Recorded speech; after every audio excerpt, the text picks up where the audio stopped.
మీరు కాంగ్రెస్ పార్టీలో ఉన్నప్పటికీ ఇంతకుముందు కాంగ్రెస్ పార్టీలోనే ఉన్నట్టే మీ సమాజ వర్గానికి చెందిన డిఎస్ఆర్ కావచ్చు, డి శ్రీనివాస్ గారు కావచ్చు, వి హనుమంతరావు గారు కావచ్చు, మీరు కావచ్చు, మీ ముగ్గురి మధ్యలో కూడా ఒకే సమాజ వర్గం చెందిన వారైనప్పటికీ పెద్దగా సఖ్యత ఉండేది కాదు అంటుంటారు. ఎందుకు కారణం? సఖ్యత అనేది ఏ కులం మనం ఎక్కడైనా విభేదించామా? ఎప్పుడైనా పబ్లిక్లో మేము విధానాలను విమర్శించుకున్నాం. ఆయన వ్యక్తిగతంగాని పార్టీ పరంగా కానీ ప్రభుత్వ పరంగా కానీ ఇవన్నీ ఏది లేనప్పుడు సఖ్యత లేదనుకోవడం ఏంటి? ఏదైనా ఉండాలి కదా. సరే, నేను డి శ్రీనివాస్ గారి మీద కానీ కేకే గారి మీద కానీ ఎప్పుడైనా ఏదైనా మాట్లాడితే సఖ్యత లేదంటే అర్థం ఉంటుంది. లేకుంటే వారు నా మీద కానీ మిగతా వాళ్ళ మీదగా మాట్లాడినప్పుడు సఖ్యత లేదంటే బాగుంటుంది. అందుకోసం అది వాస్తవం కాదు. డిఎస్ఆర్ గారు కాంగ్రెస్ని వీడడానికి గల కారణాలు, కాంగ్రెస్ పార్టీ ఎంతో ఆయనకు పిసిసి అధ్యక్షుడిగా అవకాశం ఇచ్చింది, మంత్రి చేసింది, అన్నీ కూడా పెద్దపీట వేసింది కదా కాంగ్రెస్ పార్టీలో. అలాంటి కాంగ్రెస్ పార్టీని వీడి టీఆర్ఎస్లోకి వెళ్ళాల్సిన అవసరం ఏమొచ్చిందంటే? అది వారిని ఇంటర్వ్యూ చేసినప్పుడు అడగండి, సమాధానం. మీరు పిసిసి అధ్యక్షుడిగా ఉన్నారు కదా, అంటే దాన్ని బేస్ చేసుకొని మీరేం చెప్తారు?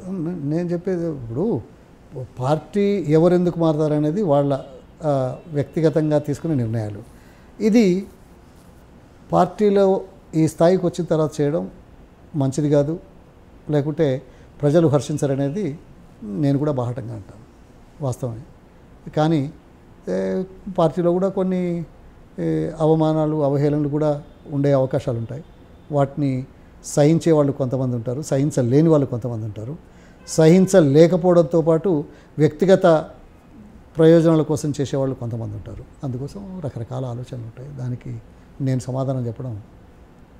ఇన్ని వర్గాలు, ఇన్ని కుమ్ములాటలతో ఉన్న కాంగ్రెస్ పార్టీ 2019లో ఏకతాటిపైకి వచ్చి, ఎన్ని వర్గాలున్నా ఎన్ని కుమ్ములాటలున్నా కాంగ్రెస్ పార్టీ ఈ దేశ ప్రజలతో మమేకమైంది, దేశ అభివృద్ధితో మమేకమైంది. ఏకైక పార్టీ ప్రజల గురించి, పేద వర్గాల గురించి, బడుగు వర్గాల గురించి, అంతగా అదృష్టం నోచుకున్న వర్గాల గురించి ఆలోచన చేసే పార్టీ. సో ఇది వర్గాలు, కుమ్ములాటలు పార్టీలో కొత్త కాదు.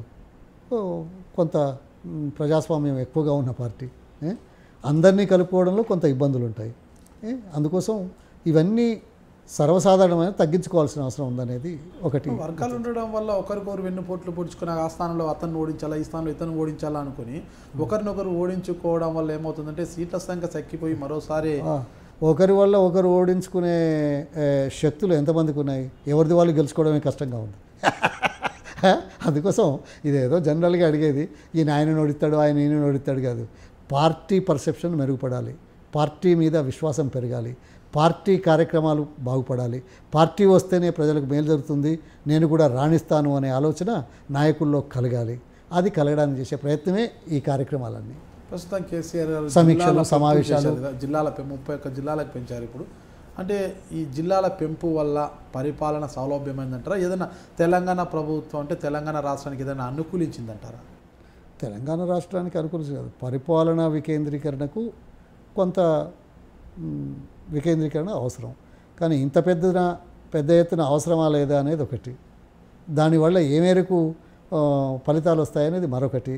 ఈ చరిత్ర చెప్పాల్సిన అవసరం ఉంది, అంటే ముందు కాలం చెప్తుంది. కానీ తనకు తోచిందే, తాను పట్టుకున్న కుందేటికే 3 కాళ్ళు అనుకునే విధంగా పరిపాలన జరుగుతున్నది. ప్రజా సమీక్షలు కానీ, ప్రజాభిప్రాయం కానీ, విజ్ఞుల అభిప్రాయాలు కానీ, రాజకీయ నాయకుల ఆలోచనల సలహాలు కానీ తీసుకునే పరిస్థితి ఈ రాష్ట్రంలో ఈ ముఖ్యమంత్రి దగ్గర లేదు. సో ఏకఛత్రాధిపత్యంగా ప్రజాస్వామ్య ముసుగులో ప్రభుత్వాన్ని ఏర్పాటు చేశాడు, పరిపాలన మాత్రం నియంత నిరంకుశం. అది ప్రజలు అర్థం చేసుకుంటున్నారు. మొత్తం మీద కేసీఆర్ గారి పరిపాలన మీద మీ అభిప్రాయం ఏమంటారు? పరిపాలన మీద చెప్పింది ఒకటి, చేసేది ఒకటి. హామీలు నెరవేర్చని, మాట మార్చే ప్రభుత్వం, హామీలు నెరవేర్చని ప్రభుత్వం. నెరవేర్చలేదంటారు? ఏం నెరవేర్చాడు కనుక మీకు ఎన్నికల మేనిఫెస్టో చూపెడతాను. ఎన్నికల మేనిఫెస్టో ఏం చేశాడు? 12% వచ్చిందా? 3 సంవత్సరాలు దాటిందే. 2 బెడ్రూమ్స్ వచ్చాయా అరువులకి? ఏదో అక్కడక్కడ శాంపుల్గా పెట్టాడు. 3 ఎకరాలు ఇచ్చాడా? ఏది రుణమాఫీ అన్నాడు. 3వ రోజు తన నియోజకవర్గంలో మాట మార్చి కిస్తులుగా చేస్తానంటే ప్రపంచ ప్రజాస్వామ్య చరిత్రలో ఎన్నడూ కూడా 60 సంవత్సరాల పోరాటం తర్వాత వచ్చిన ఒక ఉద్యమ నాయకుడు నిరసన ఎట్లా చెప్పారు? గద్దెలు కూల్చారు, జెండాలు గాలబెట్టారు, దిష్టిబొమ్మలు గాలబెట్టారు. ఇటువంటిది ఎప్పుడైనా జరిగిందా? దళితుని ముఖ్యమంత్రి చేస్తానాడు, చేశాడా? కాపలా కుక్కలాగా ఉంటున్నాడు, నియంతలా పరిపాలిస్తున్నాడు. తనకు అధికారం వద్దన్నాడు, తనే అధికారం చేపట్టాడు. తన కుటుంబ సభ్యులు అమెరికాలో హాయిగా ఉన్నారు, వాళ్ళు అవసరం లేదన్నాడు. కుటుంబంలో వాళ్ళని తీసుకొచ్చి మంత్రులు ఎలుగబెట్టాడు. చాలా ఉన్నాయి చెప్పడానికి మాట. For more news and interviews subscribe to I dream news.